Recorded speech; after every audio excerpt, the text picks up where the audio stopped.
Padre nuestro que estás en los cielos, te damos gracias por la oportunidad que nos das de tener tu palabra, tener tu revelación, estudiarla, profundizar en ella y también, oh Señor, poder crecer en el conocimiento, madurar y aún compartirla con otros.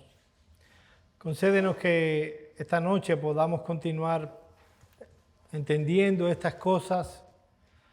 Permítenos poder agradarte en todo cuanto hacemos, porque lo hacemos a la luz de tu palabra. En el nombre de Cristo oramos. Amén. Entender que la Escritura es inerrante, o sea, que no tiene errores, que es suficiente, autoritativa, y la autoritativa palabra de Dios debe llevar al creyente, como consecuencia, a ser cuidadoso en la manera en que interpreta las Escrituras. Yo me he encontrado con creyentes y es triste, que hemos hablado de un texto en específico, lo hemos analizado en su contexto, hemos utilizado la tríada hermenéutica, o sea, historia, literatura y teología. Lo hemos interpretado delante de ellos de acuerdo a lo que debe ser interpretado. Sin embargo, ese creyente me dice, no, pero eso no es lo que a mí me dice el pasaje. A mí me dice otra cosa. Interpretar las Escrituras no es de lo que a mí me dice, sino lo que ella dice. Entonces, debemos ser cuidadosos porque estamos tratando con la palabra de Dios. No es como una carta de amor. Las cartas de amor es, si la persona que la recibe la interpreta de otra manera, no tiene la mayor repercusión. Estamos hablando de lo que Dios ha inspirado. El método inductivo puede ser una herramienta que podemos usar para lograr el objetivo de usar bien la palabra de Dios. En 2 Timoteo, capítulo 2, versículo 15, Pablo habla de que, o manda a Timoteo lo siguiente: procura con diligencia presentarte a Dios aprobado, como obrero que no tiene de qué avergonzarse, que usa bien la palabra de verdad. Literalmente dice que traza bien la palabra de verdad. Un siervo del Señor que traza bien la palabra del Señor es un siervo aprobado. Y un siervo aprobado puede estar en la presencia del Señor sirviéndole. Así que el estudio inductivo es verdad que es solo un método. De hecho, no es el único método. Pero entendemos que es el mejor método que pueda ser aplicado para el estudio personal de las Escrituras.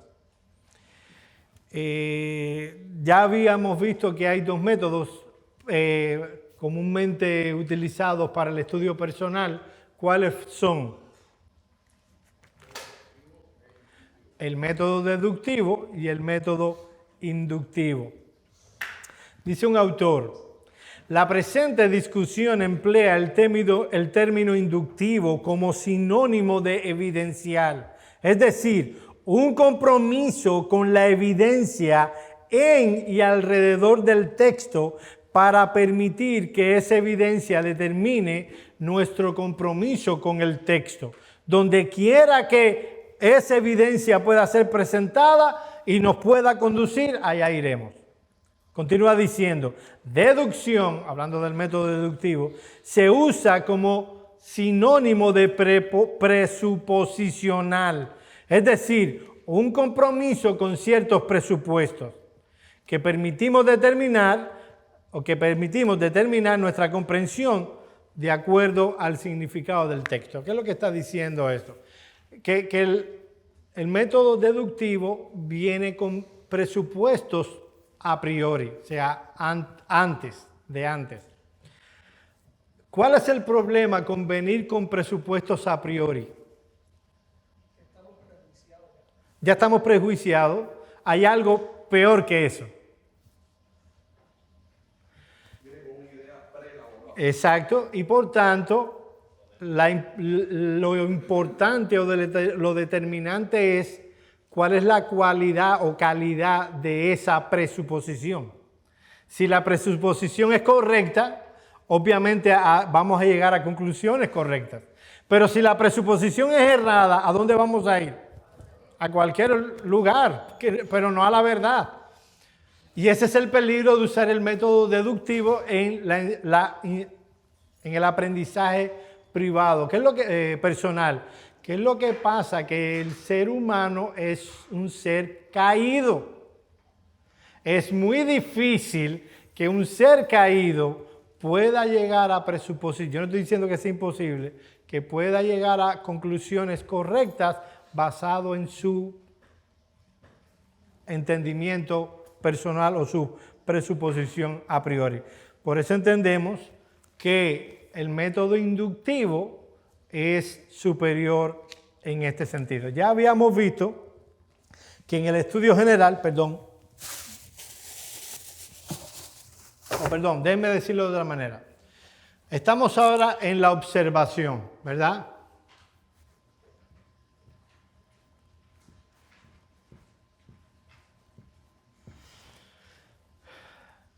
En la observación veíamos que está dividida en dos. Uno, que es una perspectiva general. O sea, vamos a observar el libro que estamos estudiando como un todo. Y hay una observación, vamos a llamarle más específica.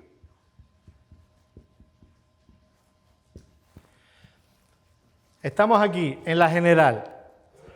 Hay al menos 3 cosas que el estudiante debe tener claro antes de interpretar en cuanto al libro como un todo. Dijimos 1 la semana pasada.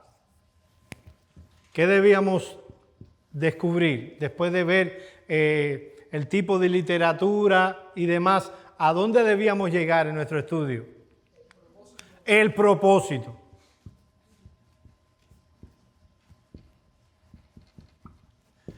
Debíamos identificar el propósito del autor a la hora de escribir el libro. Como decíamos la semana pasada, mucho del fallo en la interpretación estaba dado en que no se conoce el propósito. El método inductivo lo que hace es sacar del texto información.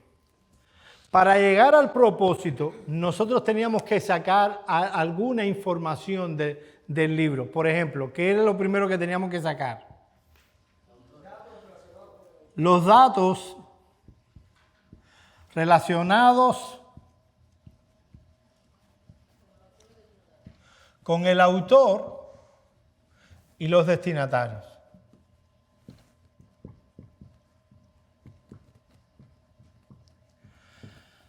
¿Cómo yo hago eso? Y miren, hay muchas maneras de hacerlo.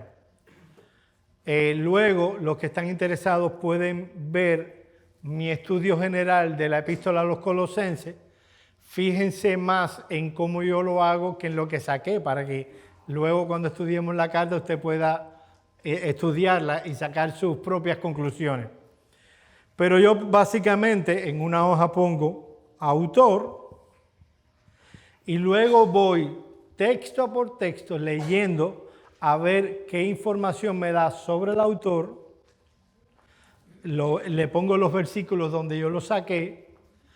Trato de ser lo más específico posible en la información que saco.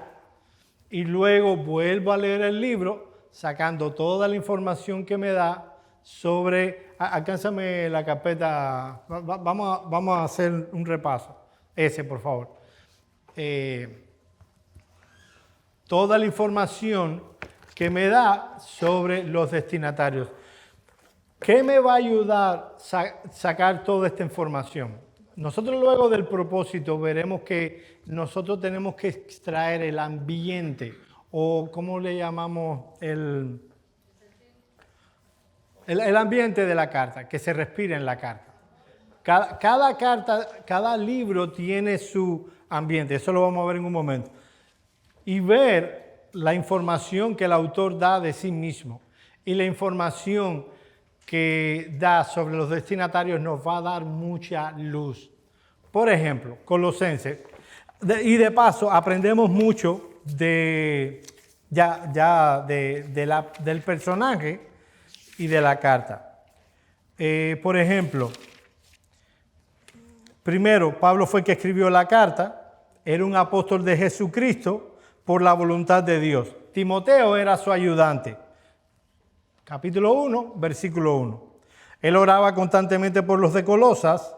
En sus oraciones no faltaban la acción de gracia. Capítulo 1, versículo 3 y capítulo 1, versículo 9. Escuchó reportes de la iglesia de Colosa. Capítulo 1, versículo 7.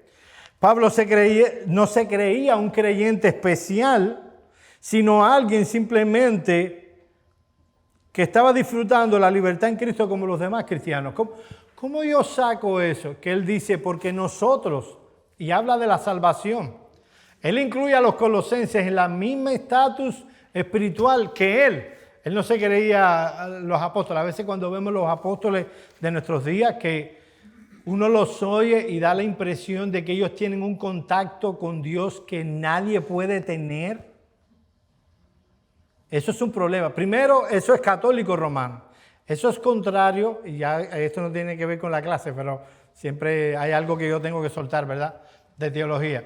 Eso es contrario al sacerdocio universal del creyente. ¿Qué enseña el sacerdocio universal del creyente? Que por la libertad de Cristo proveyó para el creyente, todo cristiano tiene exactamente el mismo acceso a Dios. Hay otras implicaciones del sacerdocio universal del creyente, pero al menos esa es una de ellas.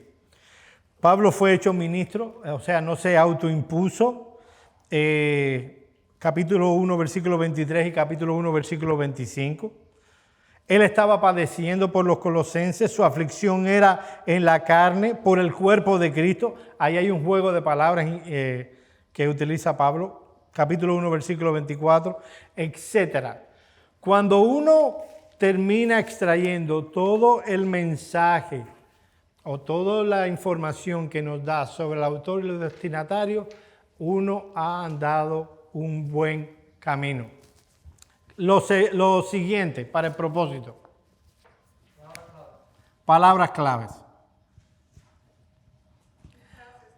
Palabras y frases clave. Esto es importante, mis hermanos. Yo estoy recapitulando, pero me di cuenta que no me hice entender muy bien la semana pasada. Esto es importante. Esto nos va a decir varias cosas. Nos va a dar información acerca de los temas que el escritor va a tratar en la carta. Nos va a ayudar, como veremos en la próxima clase, a aprender a discriminar entre palabras. Entonces, ¿cuáles son las características de una palabra o frase clave? Se repite. En inductivo nosotros le llamamos a eso recurrencia. Se repite. No solo que se repite, también tiene que... el sentido se pierde. Y hay algo más. Debe estar distribuida a lo largo de toda la carta. No, toda la carta. Solo practicamos con el capítulo 1 porque si no sería muy largo.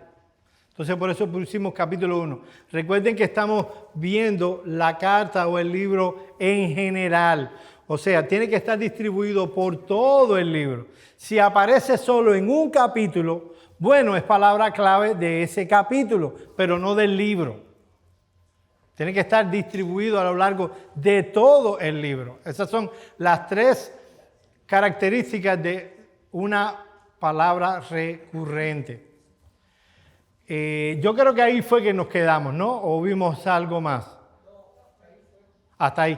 ¿Tú ibas a decir algo, Alex? En la clase pasada, el propósito, en la cosa que usted dio del propósito, como aspecto número 1 era identificar el objetivo del Exacto.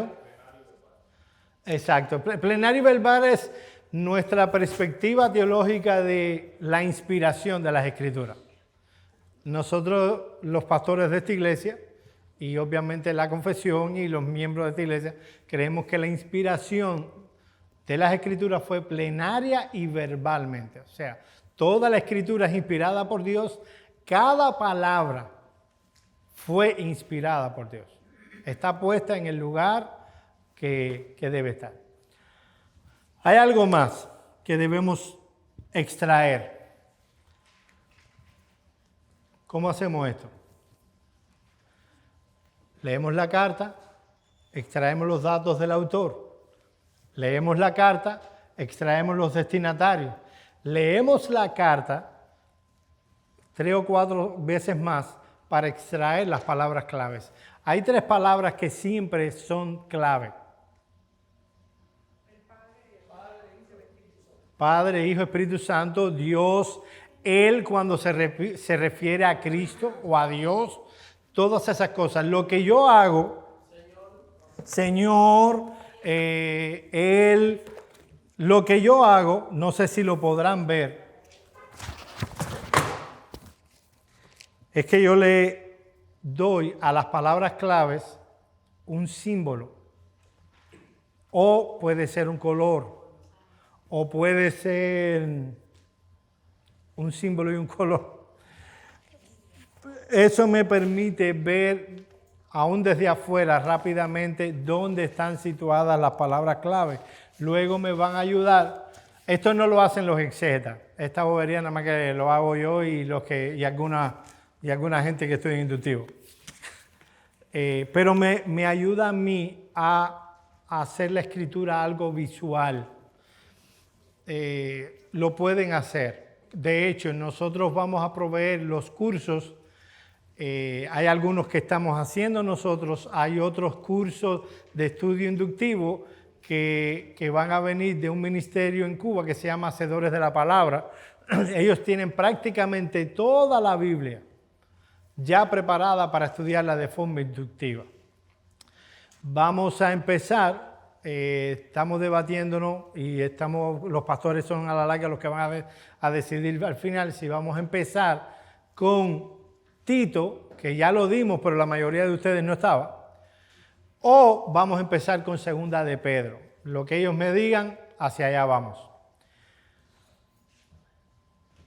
Prácticamente en este punto ya nosotros habremos leído el libro La Carta aproximadamente 6-7 veces. Vamos a leerla una vez más y vamos a extraer referencias históricas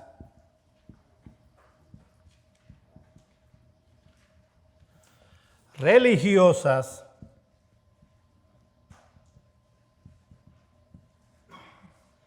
y culturales.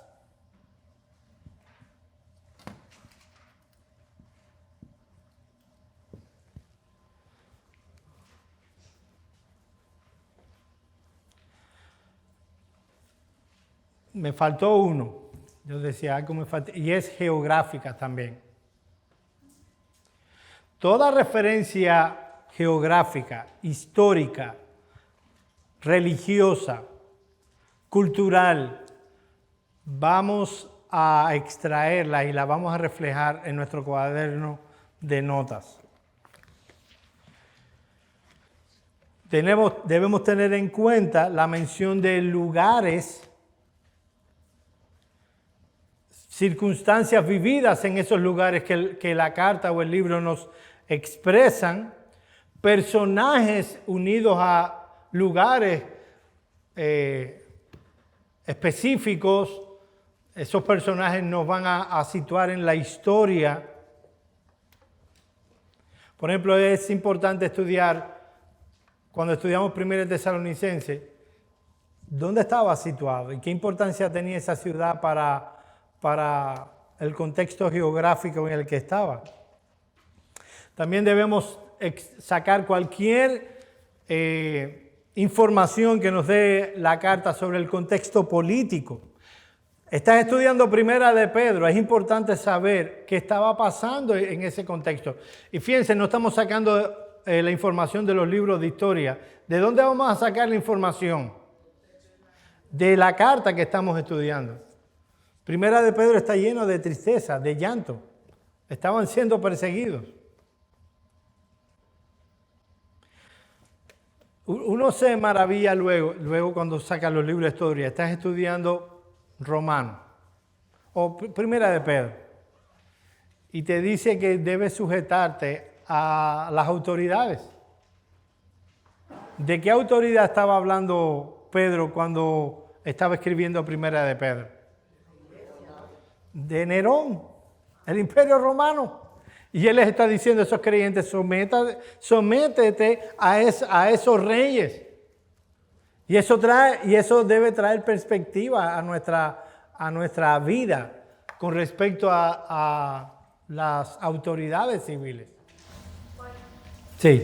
una pregunta, porque de un estudio que escuché de su que hablaba acerca de las mujeres de Éfeso, que cuando Pablo se refería a la vestimenta de las mujeres, a que no, nada que se hiciera con atavío, decía que era que las mujeres en Éfeso, pero yo decía, ¿de dónde sacó él esa información? Si en la Biblia yo no encontraba acerca de cómo eran las mujeres en Éfeso para decir. No, claro, yo estoy dando los pasos. Al final, nosotros vamos a leer diccionarios y comentarios. Yo no estoy diciendo que lo vamos a tirar por la ventana. Lo que les estoy diciendo es que no vamos a empezar por los diccionarios y comentarios. Vamos a empezar por la Biblia. Ya después, o sea, porque en Éfeso, en la carta de Pablo a los Efesios, no hay ninguna referencia a la vestimenta. Es primera a Timoteo. Probablemente Timoteo era pastor en Éfeso. Y es de ahí de donde el pastor hace toda esa referencia. Y por eso es válido. Pero él está enseñando deductivamente, como yo ahora. O sea, yo vengo con presupuestos que yo les estoy enseñando. Yo les estoy diciendo que estos son presupuestos válidos.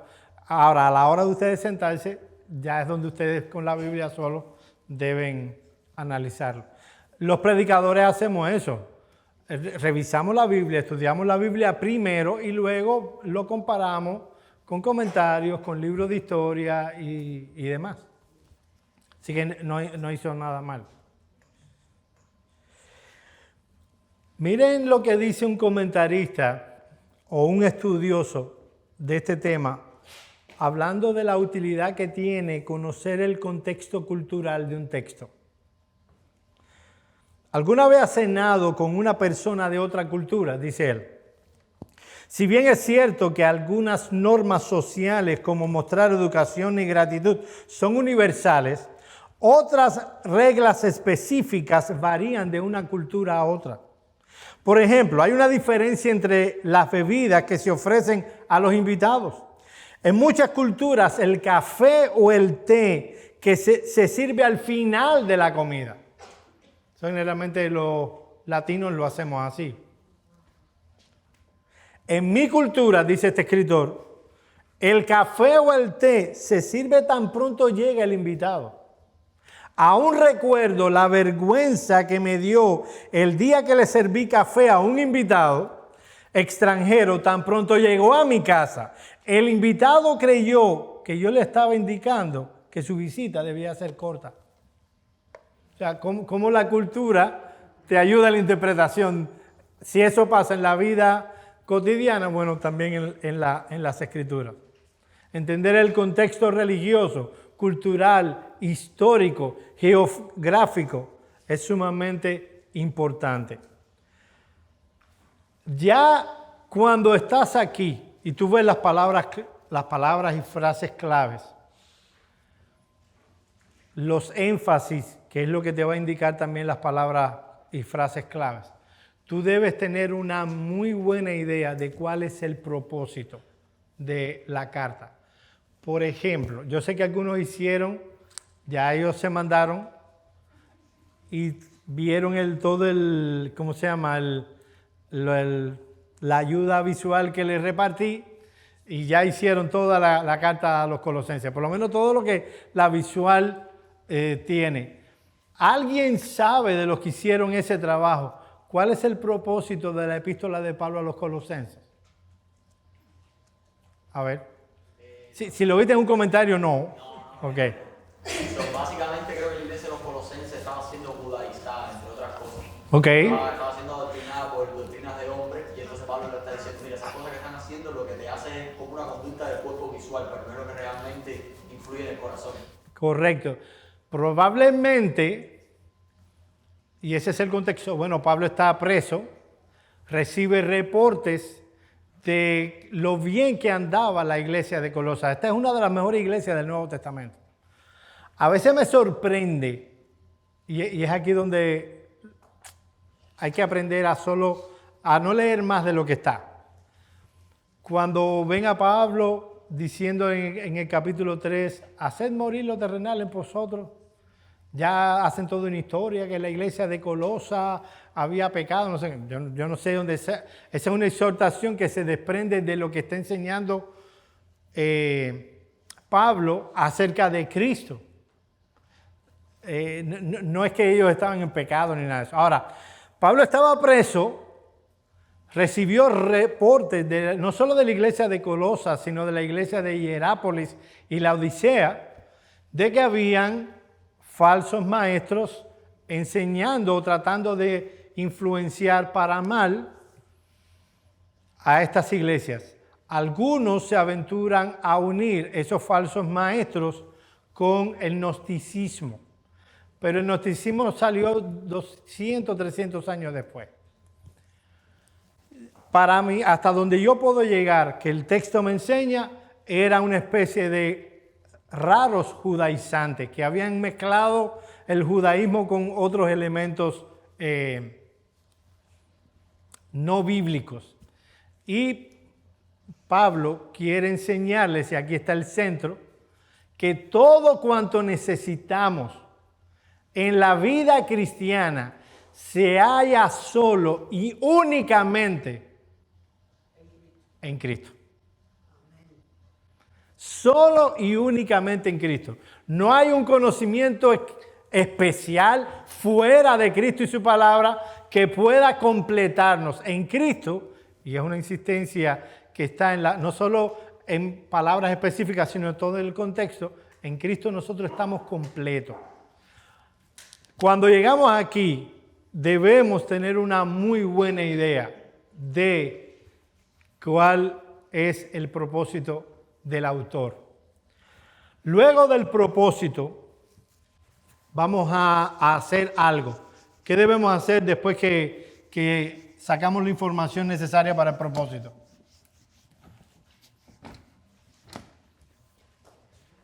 Yo sé que ustedes lo saben. No. ¿Qué hay que volver a hacer después que ya sabemos cuál es el propósito? Volver a leer la carta. Bien. Volver a leer la carta. Recuerden cuál es el eslogan del estudio inductivo. Bueno, es leer, pero es mirar, hasta que mirar se convierte en ¿qué? En ver. Luego del propósito, espérate, porque se me vino, ok, porque yo dije ambiente y no es ambiente. Vamos a ver la atmósfera.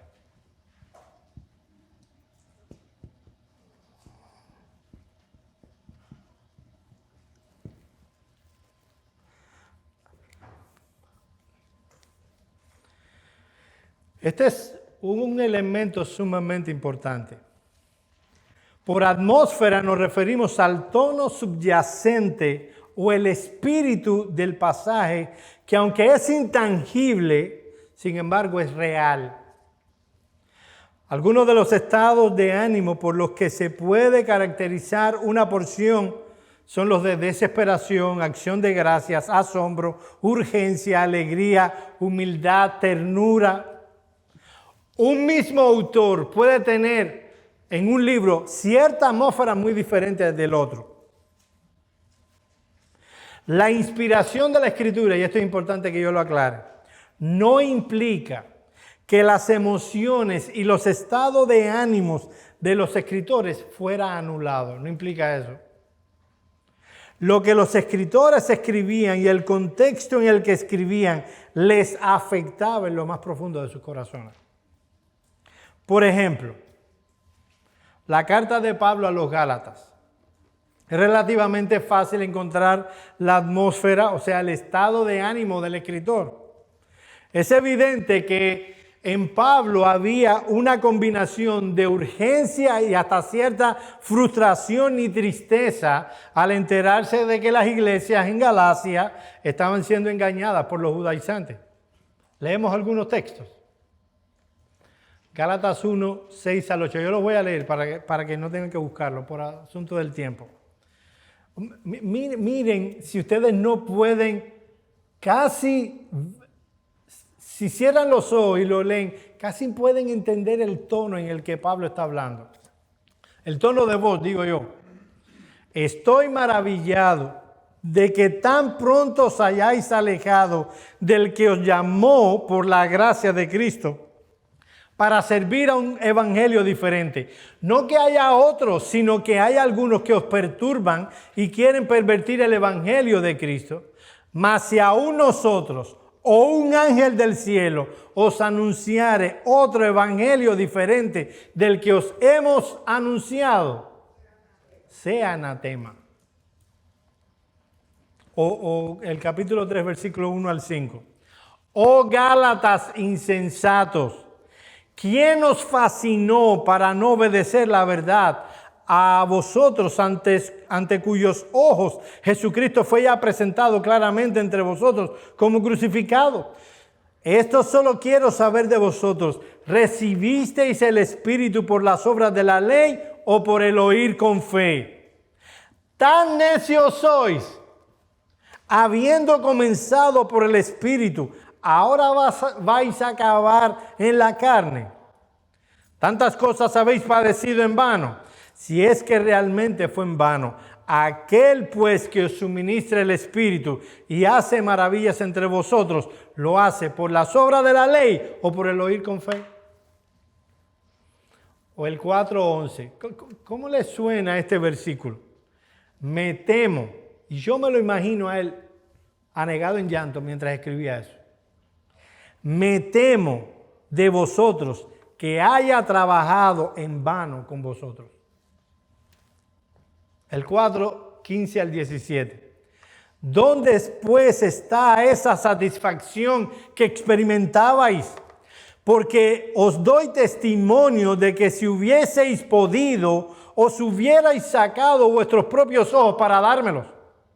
Me he hecho pues vuestro enemigo por deciros la verdad. Tienen celo, hablando de los falsos, por vosotros, pero no para bien, sino que quieren apartaros de nosotros para que vosotros tengáis celos por ellos. Y podemos seguir, el 4, 19 y 20, el 6, 16.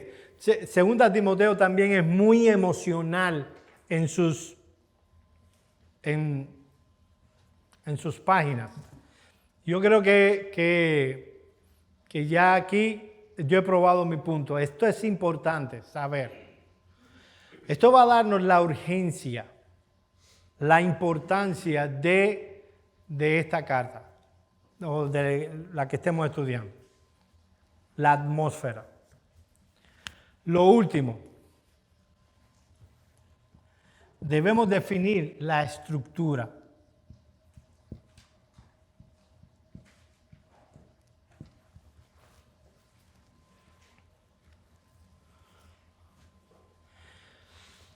A ver, si ya han aprendido algo. ¿Qué debemos hacer para definir la estructura del libro? Leer el libro, otra vez.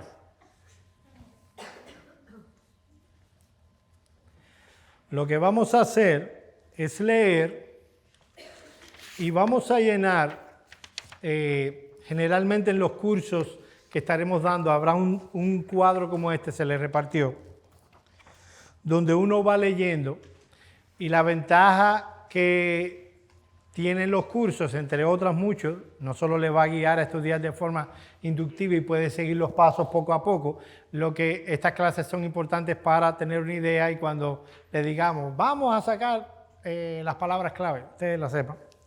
Pero lo que vamos a hacer es empezar a leer la carta y vamos a poner los temas que van tratando. Nos vamos a olvidar de qué. De los subtítulos.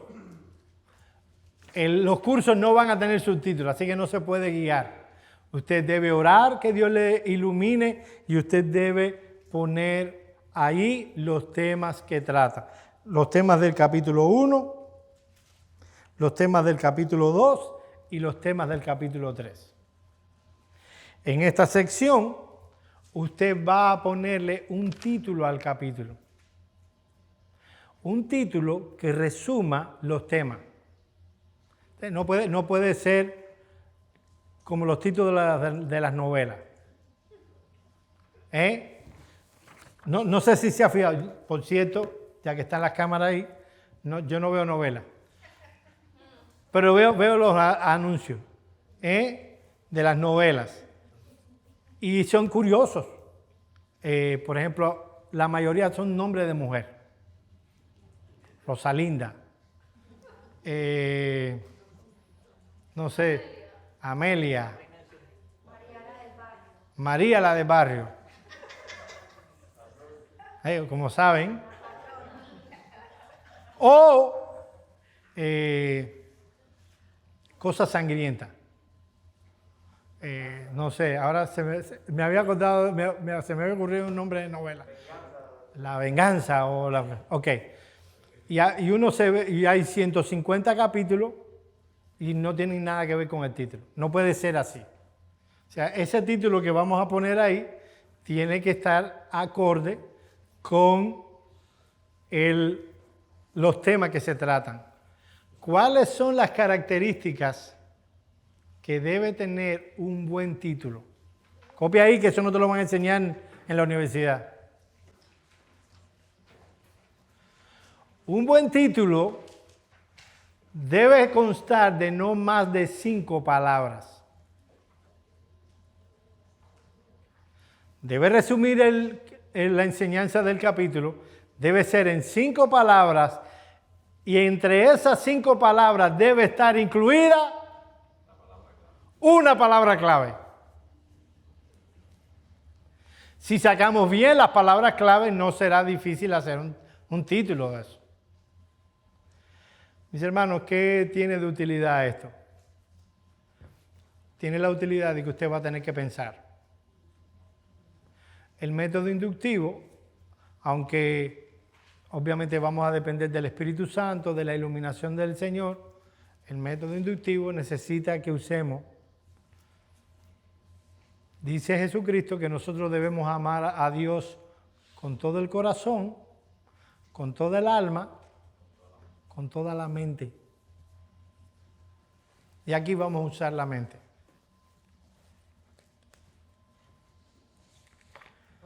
Dígame, señor. Yo no sé si eso se dirá aquí, pero cuando a mí me dieron español y literatura en la escuela, nosotros nos enseñaban que para sacar la idea central de un párrafo, tratáramos primero de buscar si estaba implícita en el párrafo. Eso aquí no... Sí, si el mismo texto me da su título. Y yo no tengo que inventarme palabras. No sé si puedes hacerlo así, perfecto, no hay ningún problema. A mí lo que me interesa es que tú puedas definir cuáles son los temas que tratan los capítulos. Por cierto, un tema no está regido por el capítulo. Dice el pastor Sugel, y él sabe mucho de eso, que probablemente que puso capítulos y versículos lo hacían montado en un burro. Y que cada vez que el burro brincaba, un capítulo. Pero a veces el burro brincaba donde no debía brincar. Así que los capítulos no están, muchos, para no decir la mayoría, no están acorde con los temas. A veces hay un tema que está en un capítulo y todavía sigue el otro capítulo con ese mismo tema. O sea, aunque yo estoy haciendo la división ahí, tú debes descubrir si un tema sigue de un capítulo a otro y reflejarlo en ese cuadro. ¿Yo me hice entender? No. ¿Qué? Voy a repetir. No voy a hacer la historia de Pastor Sujé porque los capítulos y versículos no estaban en la escritura originalmente. Eso se añadieron muchos siglos después. Usamos los capítulos y versículos por su utilidad para citar la escritura, pero no son inspiradas. Los hizo un ser humano y lo hizo, yo respeto, debió haber pasado mucho trabajo, pero lo hizo mal. Los capítulos no están acorde con los temas que trata la escritura. Entonces lo que nosotros tenemos que hacer es descubrir los temas independientemente de si está en un capítulo u otro.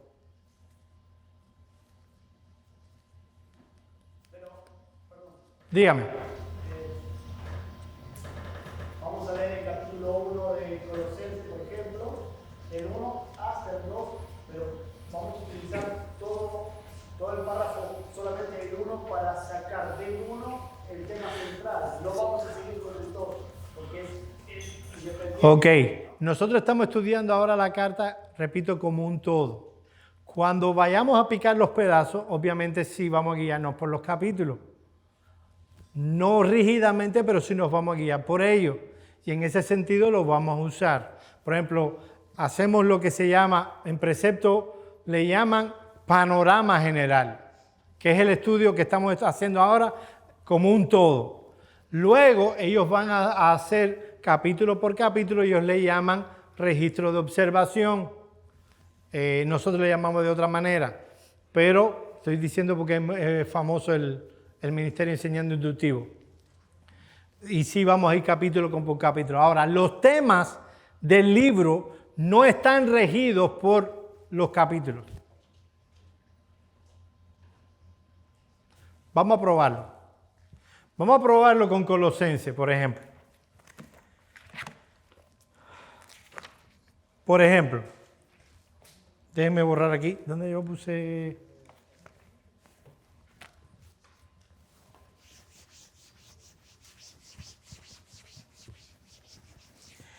El primer tema de la epístola a los Colosenses va del capítulo 1 y tiene que ver con, vamos a decir, salutación, saludo, vamos a ponerle saludos.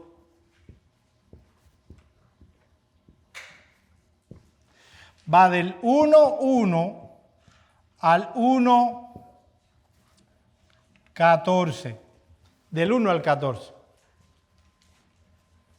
Ahí es todo eso un mismo tema. El siguiente tema, yo le puse Cristo el principal.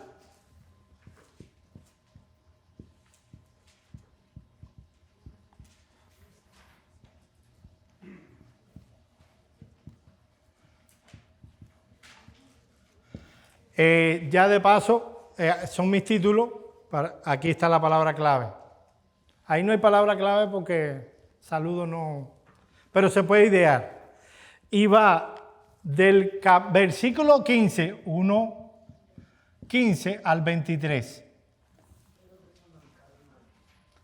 Si yo hubiera hecho los capítulos y versículos, yo hubiera aquí en el 14 terminado el primer capítulo de Colosenses. Sí. Entonces no va a ser, los títulos no van a ser por capítulos, sino van a ser por el tema. Sí. Yo estoy sacando los temas. Cuando tú llenes del lado allá el cuadro, yo estoy del lado acá el cuadro. Del lado allá tú le pones a cada capítulo un título. El tercer tema, miren, yo le puse las aflicciones por Cristo.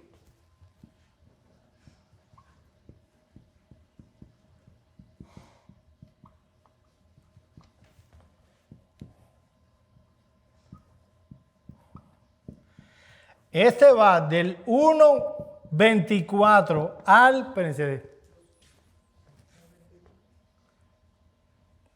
al 2.7. ¿Ven cómo un tema va de un capítulo, aquí el capítulo 1 se está terminando, pero sigue hasta el versículo 7 del capítulo 2.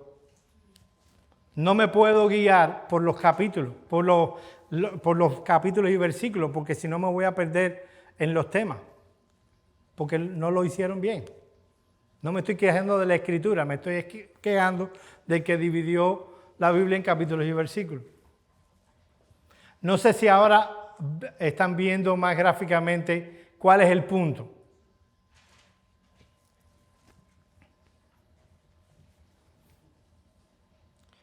Por ejemplo, viene el cuarto, va del 2:8 al 23, el cuidado con el engaño. El quinto es buscando las cosas de arriba, va del 3:1 al 4:6. Y luego la despedida que va del 4:7 al 18. Entonces, tengo que buscar los temas, los voy a poner. Si les confunde la división de capítulos, pueden hacer su propio cuadro. El cuadro que yo utilizo no tiene esas divisiones en el medio, es liso, y yo le voy poniendo las trabas dependiendo de los temas. Sí. Sería bueno a la hora de hacer el inductivo extraer de una Biblia digital o algo y quitarle los títulos y quitarle todo en un papel. Sí, con los cursos que nosotros vamos a hacer, vienen con la escritura, con el libro que nosotros vamos a escribir, que vamos a estudiar, a doble espacio, sin subtítulos ni nada. Sí tiene versículos y capítulos, porque nosotros necesitamos que a la hora de usted compartir lo que estudió, cite de dónde lo sacó. Y sea más fácil que usted citarlo. Pero si pudiéramos,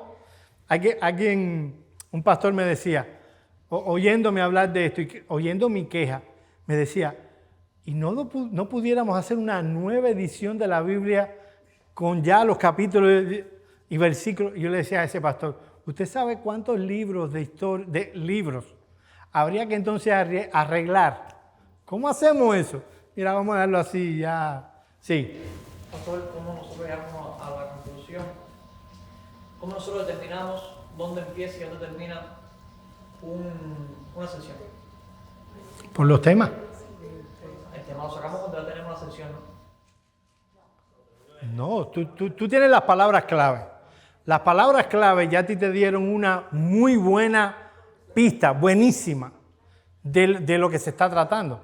Ya tú reflejaste en tu Biblia las palabras clave. Lo otro es puro español. Sentarnos a leer y ver, y con detenimiento, despacito, y decir, no, ya aquí no está hablando de Cristo. Por ejemplo, vamos a leer Colosenses.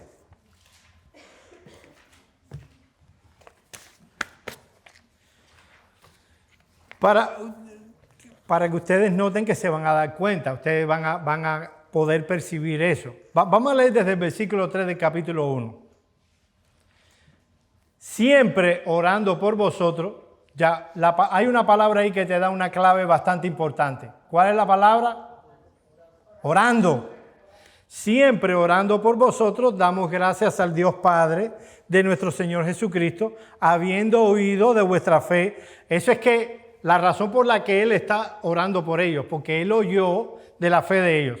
Habiendo oído de vuestra fe en Cristo Jesús y del amor que tenéis a los santos, a causa de la esperanza que os está guardada en los cielos, de la cual ya habéis oído por la palabra verdadera del Evangelio, que ha llegado hasta vosotros, así como a todo el mundo, y lleva fruto y crece también en vosotros desde el día que lo oísteis y conocisteis la gracia de Dios en verdad. Todo eso es porque Él oraba por ellos.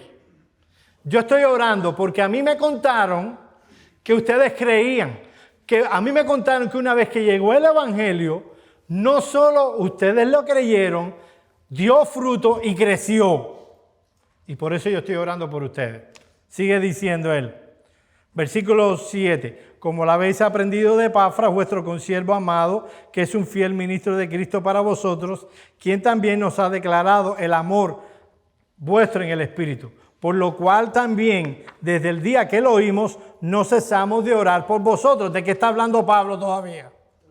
de su oración por los colosenses, por vosotros, y de pedir que seáis llenos de conocimiento de su voluntad, para que andéis como es digno del Señor, agradándole en todo. Esas son las peticiones que él hacía por los colosenses. Miren el cambio en el versículo 15. Él es la imagen. Él está hablando de la oración por los colosenses y de pronto empieza. Él es la imagen del Dios invisible, el primogénito de la creación, porque en Él fueron creadas todas las cosas. ¿De qué está hablando ahora? De Cristo. Ustedes se van a poder dar cuenta. Ustedes van a poder ver los cambios de tema. Todo lo que tienen que hacer es haber hecho el trabajo previo. Ya ustedes han leído la carta 10 veces por lo menos. Ya ustedes deben estar familiarizados con el contenido, en sentido general, pero con el contenido. Ustedes ya descifraron las palabras clave. Así que ahora ustedes se van a sentar con detenimiento a buscar los temas. Y ustedes van a ver los cambios de tema.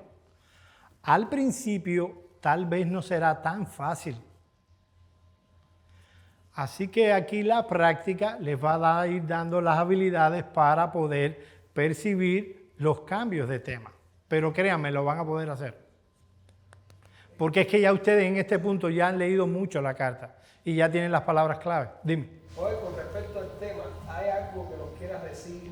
No sé, como hiciste con el caso del título, que dijiste que no fuera más de 5 palabras, que contuviera una palabra clave. Con respecto al tema.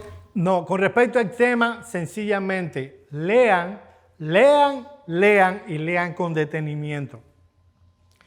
Guíense por las palabras clave. Yo estoy seguro, cuando ustedes empiecen a investigar, a buscar las palabras clave, rápido les va a llamar la atención la palabra oración. Luego se van a dar cuenta que no es palabra clave, pero les llamó la atención porque lo repitió como 4 veces. Entonces, al repetirlo como 4 veces y ponerla junta, no tiene distribución, pero sí están pegaditas. ¿Qué me dice a mí entonces? Que es de ese tema de lo que se está hablando allí. El tema no tiene limitaciones. ¿Eh? No tiene limitaciones ninguna. No tiene limitaciones alguna. Todos estos son subtemas con un propósito en mente, pero son temas que yo lo voy a definir. Nos va a ayudar a definir la estructura real, verdadera del libro de la carta. ¿Me hice entender o quiere que lo repitan de otra manera? Nosotros los cursos lo estamos preparando de tal manera, sobre todo los primeros, que sean sencillos, porque lo que queremos es que ustedes ganen las habilidades para poder hacer este trabajo.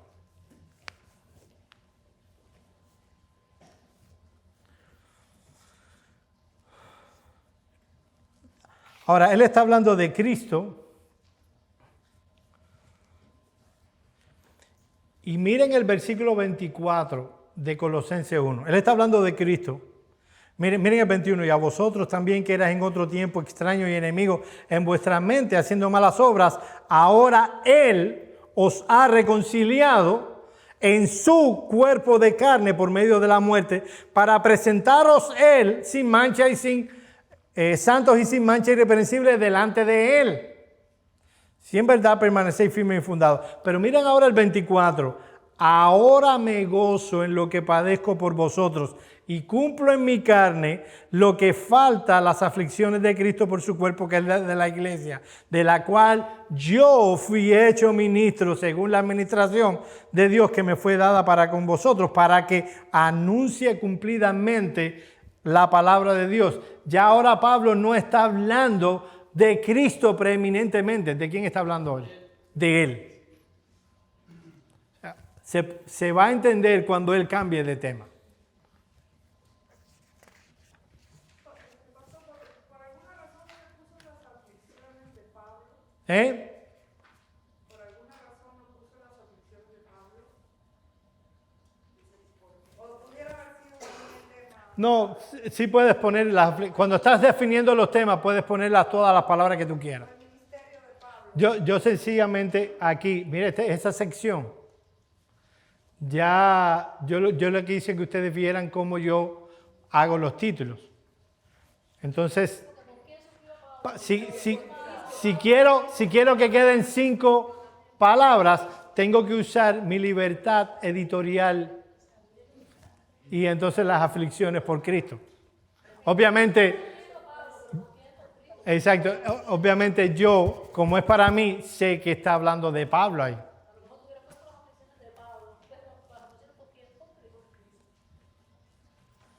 Yo lo único que quería es que ustedes vieran. No, exacto. Tú puedes poner tus títulos.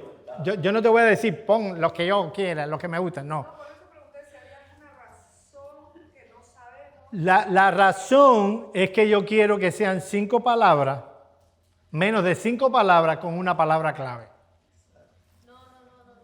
No. Ese punto no lo resumiste como ¿por qué en vez de ponerle las aflicciones por Cristo no le pusiste las aflicciones de Pablo? Pero al final estamos hablando de lo mismo, porque sufriendo Pablo por Cristo. Era para que tú le pusieras de Pablo. Tú los puedes poner así, las aflicciones de Pablo por Cristo. Mira, es que si pones de Pablo, ya son 6 palabras. No encaja. Pero si tú le pones las aflicciones de Pablo solo, también está bien. También, si tú pones las aflicciones de Pablo, también está bien. Exacto. Aquí cada uno, mis hermanos, tiene su libertad editorial. Pero no fue por ninguna razón más que yo sentándome a pensar. ¿Qué es lo que yo quiero que ustedes hagan?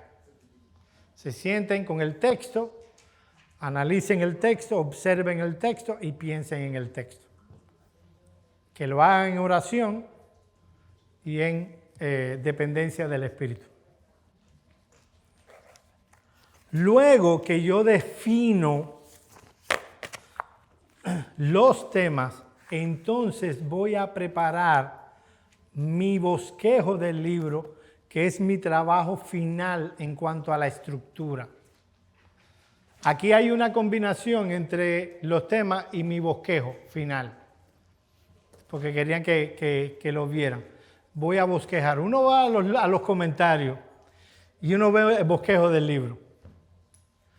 Y a uno le parece que eso es tan difícil de hacer, que eso solo los comentaristas, exégetas. No, esto lo puede hacer cualquiera si sigue los pasos que yo le indiqué. Simple. Tal vez no va a quedar tan bonito como los que hace Hendrickson en sus comentarios, está bien, pero uno tiene la bendición de, bueno, este es el que yo hice, fruto de mi estudio y de haber encontrado los temas y demás. ¿Alguna pregunta hasta aquí? Uno no puede dividir la carta, bueno, como se divide oficialmente, pues yo lo había puesto encabezamiento, destinatario, y ahí entonces usar lo que dice la Biblia en ese contexto. A ver, estás en el principio, no, soy yo el que, yo soy el del problema. El problema soy yo que no entendí. ¿Dónde estás? ¿Aquí o al inicio cuando? No, en la estructura de la carta. En la estructura de la carta. Por ejemplo, el encabezamiento para mí está en el versículo 1, dirigido a quién. Sí. Mire, ¿qué es lo que pasa? No es el destinatario de la carta. Sí, uno lo puede hacer así. Yo no le voy a decir que no lo hagan así. Yo lo que estoy es definiendo los temas. Aquí cuando Pablo está diciendo, mira, yo oro por ustedes, a mí me dijeron de lo bien que andan ustedes. Yo lo uno todo eso a ese inicio de yo a ustedes y las razones por las que le estaba escribiendo. Perdón, yo lo empecé a hacer así de la semana pasada, pero yo no he dado nunca estudio del versículo. No, claro. Me parece muy bien hacerlo por tema, porque es más fácil cuando uno lee una parte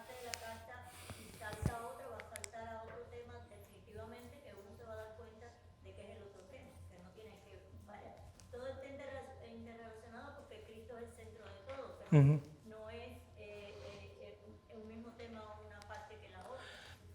¿Qué es lo que vamos a hacer? Cuando nosotros estudiemos los capítulos independientes, ahí vamos a seccionar más los temas. Entonces, hasta ahora vamos a tratar de hacerlo, de descubrir los temas más generales. Recuerden que estamos en la observación más general. Entonces, los temas van a ser más generales. Luego vamos a tomar esos temas y los vamos a picar más. Y ahí sí viene autor, versículo 1, destinatario, versículo 2, la oración de Pablo. Exacto. Pablo no escribía las cartas como nosotros las escribimos.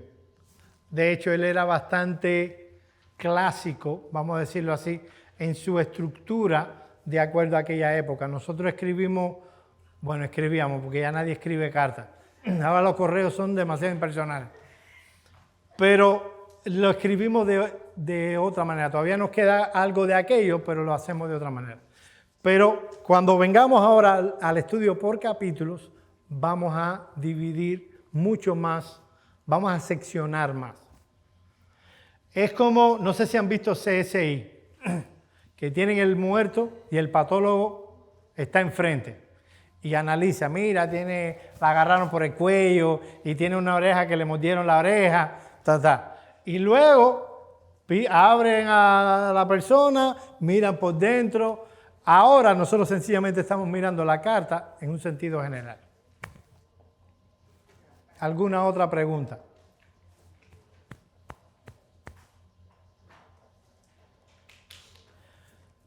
Mi hermano, no se desanimen, quédense conmigo, al menos ustedes.